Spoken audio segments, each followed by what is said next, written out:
आए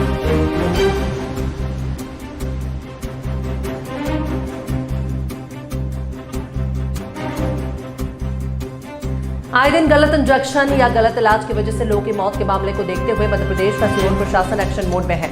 जिला प्रशासन की टीम ने पूरे जिले भर में छापेमारी की। इस दौरान कई क्लिनिकों को सील किया गया। कलेक्टर प्रवीण सिंह के निर्देशानुसार में जिले में संचालित अवैध हेल्थ क्लिनिक और झोला छाप डॉक्टरों के विरुद्ध स्वास्थ्य विभाग के अलग अलग दलों द्वारा जिले भर में छापामार कार्रवाई की गई।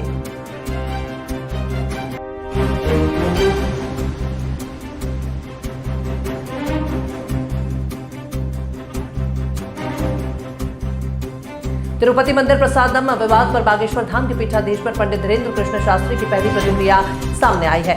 उन्होंने इसे सनातनियों के खिलाफ एक षड्यंत्र करार दिया और कहा कि भारत के सनातनियों का धर्म भ्रष्ट करने की पूर्ण रूप से तैयारी की गई है। धीरेन्द्र शास्त्री ने आंध्र प्रदेश सरकार से सख्त कानून बनाने और दोषियों को फांसी की सजा देने की मांग की है।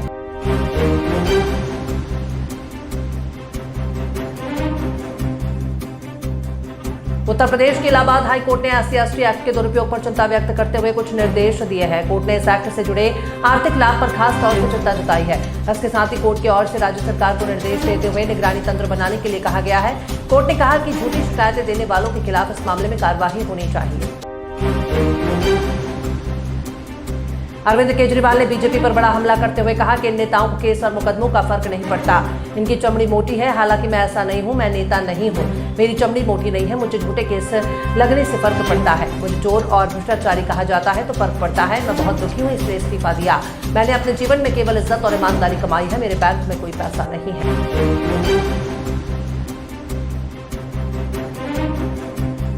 एक राष्ट्र एक चुनाव के प्रस्ताव को मोदी कैबिनेट में मंजूरी मिल चुकी है। इसके बाद से विपक्ष लगातार प्रधानमंत्री नरेंद्र मोदी और बीजेपी की केंद्र सरकार को घेर रहा है। इसी कड़ी में शिवसेना यूबीटी के सांसद संजय राउत ने बड़ा दावा किया है। संजय राउत ने लिखा कि पीएम नरेंद्र मोदी 75 साल की उम्र में अपना प्रधानमंत्री पद छोड़ देंगे। उससे पहले वे अपनी सारी जिद पूरी कर रहे हैं।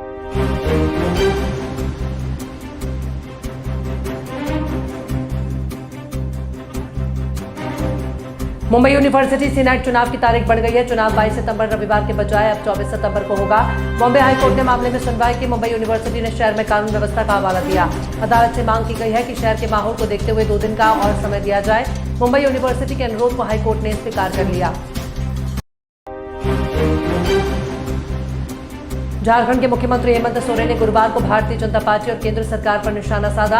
आपकी सरकार आपके द्वार कार्यक्रम के तहत गढ़वा जिले के मेराल में जनसभा को संबोधित करते हुए उन्होंने कहा कि मुझे मुख्यमंत्री पद से हटाने के लिए राज्य के सारे पूर्व सीएम बीजेपी में चले गए हैं। सीएम हेमंत सोरेन ने कहा कि प्रधानमंत्री भी उनके साथ हैं। सारे लोग एक तरफ हैं और दूसरी तरफ मैं, लेकिन मेरे साथ जनता का आशीर्वाद है।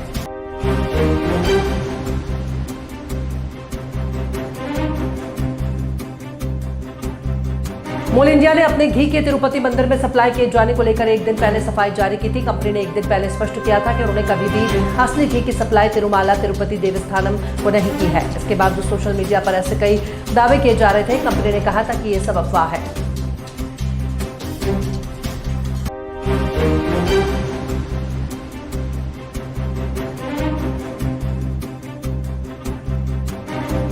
श्रद्धा कपूर और राजकुमार राव स्टारर स्त्री 2 का कुमार दर्शकों के सिर से उतरने के लिए तैयार नहीं है। 15 अगस्त को रिलीज हुई यह हॉरर कॉमेडी फिल्म अब तक सिनेमाघरों में चल रही है और हर रोज करोड़ों में कलेक्शन कर रही है। स्त्री 2 को रिलीज हुए अब 38 दिन हो गए हैं और इस बीच कई नई फिल्में थिएटर्स में आई हैं, लेकिन कोई भी फिल्म स्त्री 2 का क्रेज कम नहीं कर पाई है।